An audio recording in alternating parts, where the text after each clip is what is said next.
बिस्मिल्लाहिर्रहमानिर्रहीम। क्योंकि मैं ये जो लेक्चर्स हैं बहुत ज़्यादा बारिश में रिकॉर्ड कर रही हूँ, so it must be dark everywhere. I tried कि मैं इसको थोड़ा रोशनी में रखूँ, बट स्टिल यहाँ पर डार्कनेस है। बट मैंने ये ट्राई किया कि आपको ये जो पेज है अच्छे तरीके से दिख जाए, सो प्लीज़ एडजस्ट करेंगे। तो आज का जो मेरा लेक्चर है वो किस पे है? विलेन्स ऑफ शेक्सपियर पे ही सिर्फ नहीं है, बल्कि हीरोइंस या फिर हीरो पे भी है। शेक्सपियर के चूंकि प्लेज इतने ज्यादा हैं, 37 या 38 कंसीडर किए जाते हैं। समटाइम्स लोग कहते हैं 38 हैं, कुछ कहते हैं 37 है। तो इतने ज्यादा प्लेज की समरीज करना, उनको अच्छे तरीके से पढ़ना, उनके कैरेक्टर्स को पढ़ना, इट्स क्वाइट डिफिकल्ट। सो आप एक बार अगर समरीज पढ़ भी लो, even then it would be very complicated to memorize the names of those protagonists, antagonists and settings and all. इसलिए मैंने जो पहले लेक्चर किया है, मैंने उसमें सेटिंग्स सारी इसी तरह एक पेज पे लिख दी हैं। आप उसको स्क्रीनशॉट भी ले सकते हैं, लेकिन आई वुड हाईली रिकमेंड कि आप उस वीडियो को सुनें, because there are so many tricks where I have told you about how to memorise those settings. बहुत ही आसानी से मैंने आपको, आई थिंक 8 मिनट की वीडियो है, जिसमें अगर आप वो सुन लेना तो आपको दोबारा से उसको याद रखने की बिल्कुल ज़रूरत नहीं पड़ेगी, क्योंकि मैंने बहुत अच्छी ट्रिक्स बताई हुई हैं। Trust me, go and visit that. उसके बाद आज मैंने आपको कोई ट्रिक्स नहीं बतानी, बट मैंने यहाँ पर बहुत इजी कर दिया है कि ये नेम्स लिखे हुए हैं शेक्सपियर के प्लेस के, ये मैंने विलेंस के नाम लिखे हुए हैं, और ये हीरो या फिर हीरोइन जो कि इनके प्लेस में प्रोमिनेंट कैरेक्टर है उसको डिस्कस किया हुआ, जो प्रोटैगनिस्ट है इन शॉर्ट। पहली जो है ना, 12th night, it's a comedy. You all people know कि कॉमेडी के अंदर मोस्ट प्रोबेबली ही जो होता है ना विलन, वो नहीं होता, हैप्पी एंडिंग होती है, सब कुछ फनी चल रहा होता है, there is laughter everywhere, spread of humour everywhere. So 12th night, इस वजह से मैंने इसकी जगह पे कुछ नहीं लिखा हुआ कि कोई जो है वो क्या है, विलन है। मैंने सिर्फ प्रोटैगनिस्ट का नाम लिखा हुआ और वो वायोला है। वायोला अपना जो कैरेक्टर है वो डिस्गाइज्ड करती है, छुपाती भी है, और नाम दोबारा रखती है सिजेरियो। सो ये दोनों नाम आपने याद रखना है, वायोला भी और सिजेरियो भी। रिमेंबर कि मैं एक और लेक्चर रिकॉर्ड करूंगी डिस्गाइज्ड कैरेक्टर्स पे भी, फूल्स, उसमें मैं फूल्स भी डिस्कस करूंगी और डिस्गाइज्ड कैरेक्टर भी शेक्सपियर के प्लेस के। वहां से आप इजीली याद रख लें, आपको सारे कैरेक्टर्स करने की जरूरत नहीं है। एंटैगनिस्ट भी डिस्कस कर दूंगी, प्रोटैगनिस्ट भी सेटिंग में ऑलरेडी कर चुकी हूँ, और फूल्स और डिस्गाइज कैरेक्टर नेक्स्ट में डिस्कस करूंगी। दूसरा, much ado about nothing, it's also a comedy, but even though it is a comedy, still it has a primary villain, and that is Don John. और फिर इसका जो hero heroine यानी protagonist है वो बीट्राइस है। क्लियर? नेक्स्ट है the taming of the श्रियू। इसमें जो होता है ना, एक लेडी होती है, ठीक है, बहुत ज्यादा स्टबर्न होती है, और उसको उसका हस्बैंड ठीक करता है लास्ट पे, और वो सबसे ओबीडियंट हो जाती है। आप इसको जरूर स्टडी करें, it's very funny and very amazing, literally आप इसको जरूर सुने। इसके अंदर भी, because it's a kind of comedy, तो इसके अंदर भी कोई खास प्रोटैगनिस्ट नहीं है। I am so sorry. और इसका जो कैथरीन जो है वो हीरोइन है, ठीक है। कैथरीन वही लड़की है जो ओबीडियंट हो जाती है बाद में। उसके बाद है Othello, very important play, okay. इसके अंदर, because it's a kind of tragedy, ये ट्रेजेडी है, ओके।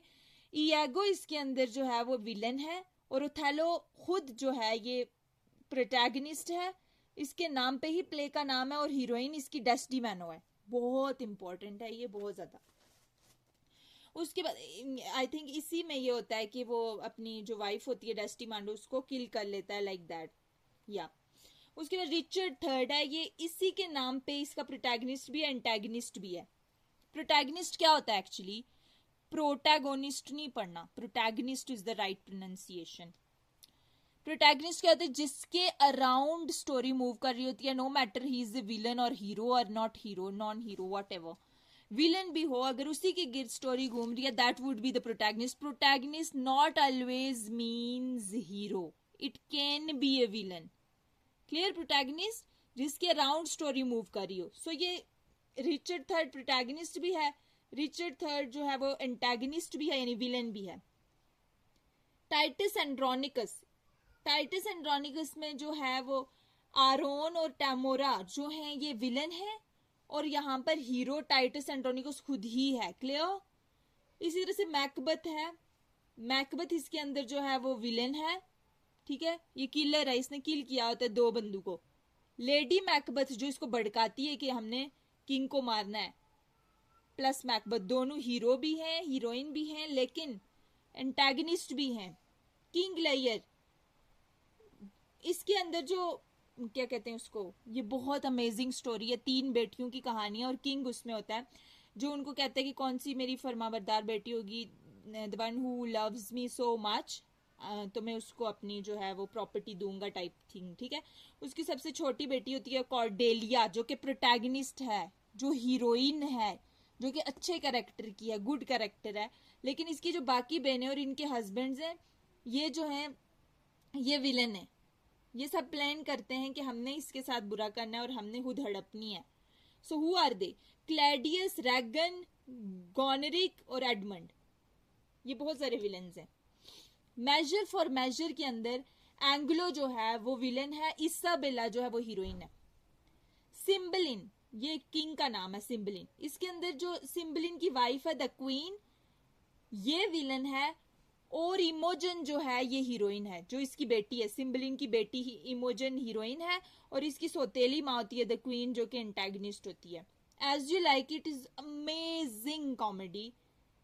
इसके अंदर ड्यूक फ्रेडरिक जो है, जो कि एक ह्यूमन नहीं कह सकते इसको, ये एक फेरी टाइप कुछ होता है, ठीक, ये जो होता है ये maybe, I am not sure, okay, I think उस कैरेक्टर, बिकॉज इसलिए ना कैरेक्टर काफी कंफ्यूजिंग है। So Duke Frederick, I am not sure, इसको चेक कर लीजिएगा, बट ये बहुत no no no no no वो दूसरी है, आई एम सॉरी, वो मिडसमर नाइट ड्रीम है। एज यू लाइक इट के अंदर ड्यूक फ्रेडरिक जो है वो विलन है। क्यों? क्योंकि वो अपने भाई की प्रॉपर्टी हड़प देता है, ठीक है, और भाई को जो है वो जंगल में बेच देता है, ठीक है, निकाल देता है मतलब अपने महल से। और ड्यूक फ्रेडरिक जो असल मालिक होता है ना, उसकी बेटी होती है रोजालिन, और सीलिया जो इसका भाई से प्रॉपर्टी लेता है ना, उसकी बेटी होती है। तो ये इन दोनों की कहानी है। उसके बाद है मिडसमर नाइट ड्रीम, ये बहुत अमेजिंग कॉमेडी है, इसको भी पढ़ेंगे। इसके अंदर कोई विलेन नहीं है, ठीक है, इसके अंदर 2 हीरोइंस है, हर्मिया और हेलिना। बहुत थोड़ी ये पहले जो होता है इसके अंदर थोड़ा मैजिक स्पेल वाली चीजें भी आ जाती हैं, ठीक है, थोड़े फेरी लैंड टाइप चीजें आ जाती हैं, जिसके अंदर हर्मिया का जो लवर होता है, हेलिना का जो लवर होता है, वो इन पे कोई जादू करता है, ठीक है, वो फेरी सी जादू करती है इन पे और ये दोनों एक दूसरे के लव को मिक्स कर देती हैं और बाद में सब कुछ ठीक हो जाता है at the end of the play. So ये आप जरूर पढ़ें, थोड़ा सा कंफ्यूजिंग है बिकॉज मुझे भी काफी टाइम लगा था इनके हीरोज को याद करते हुए कि कौन सा असल हीरो है, क्योंकि ये बार बार चेंज होते हैं। हैमलेट जो है बहुत इंपॉर्टेंट है, ठीक है, ये ट्रेजेडी है और इसके अंदर ओफेलिया, सॉरी, ओफेलिया जो है इसके अंदर क्या है, हीरोइन है, और हैमलेट जो है वो हीरो है। उसके बाद आ जाता है द कॉमेडी ऑफ अरर्स, इसके अंदर एंड्रियाना जो है वो हीरोइन है, वेरी इंपॉर्टेंट। एंड्रियाना जो वाइफ होती है, 2 भाइयों की एक वाइफ होती है, ठीक है, उसका नाम है Adriana. Romeo and Juliet because it's a tragedy, और इसका जो जूलियट का कजन होता है टिबाल्ट, ये जो होता है असल में एंटागनिस्ट होता है। क्लियर? रोमियो एंड जूलियट दोनों आपस में, आपको पता है ये प्रोटैगनिस्ट है। आल्स वेल दैट एंड्स वेल में बटराम जो है ये विलन है और हेलिना जो है वो हीरोइन है। हेलिना 2 जगहों पे हीरोइन है, हेलिना यहाँ पे भी है और मिडसमर नाइट ड्रीम में भी है। द टेम्पेस्ट जो शेक्सपियर का लास्ट कंसीडर किया जाता है, उसके अंदर कैलिबन जो है वो विलन है और मिरांडा जो है वो हीरोइन है। Thank you so much.